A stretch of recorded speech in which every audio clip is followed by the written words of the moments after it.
கதை கேட்க தயாராயிட்டீங்களா?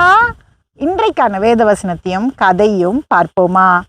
சில நேரம் யாராவது நமக்கு ஒரு ஆலோசனை சொன்னால் அதை நம்ம கேட்குறதே கிடையாது. அவங்க காரணங்களோட சொல்லி நம்மக்கிட்ட அறிவுரை சொன்னாலும் அதை நம்ம கேட்குறதே கிடையாது.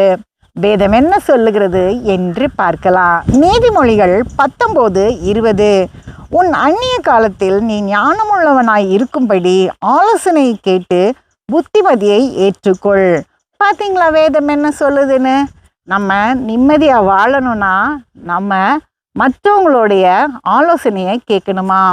ஒரு அடர்ந்த காட்டில் ஒரு சிட்டுக்குருவி ஒரு வீடு கட்டி வாழ்ந்துட்டு இருந்தது.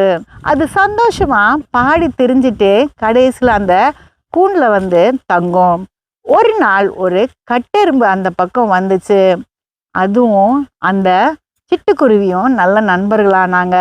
கொஞ்ச காலத்தில் மழை நாள் வரப்போது, அதனால உன் கூட்டை நீ மறுபடியும் கட்டினா உனக்கு வசதியாக இருக்கும் அப்படின்னு அந்த எறும்பு ஒரு நாள் அந்த சிட்டுக்குருவிக்கு ஆலோசனை சொல்லுச்சு.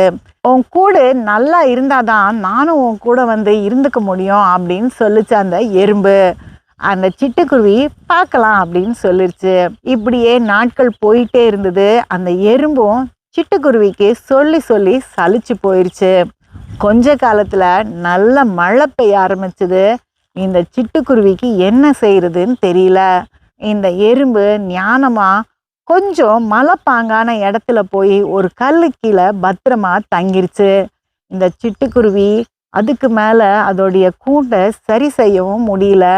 அந்த மழையில நனைஞ்சி ரொம்ப கஷ்டப்பட்டுச்சு.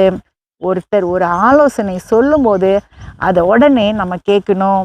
காலம் தாழ்த்த தாழ்த்த நஷ்டம் நமக்கு தான். அடுத்த கதையில் சந்திப்போம்.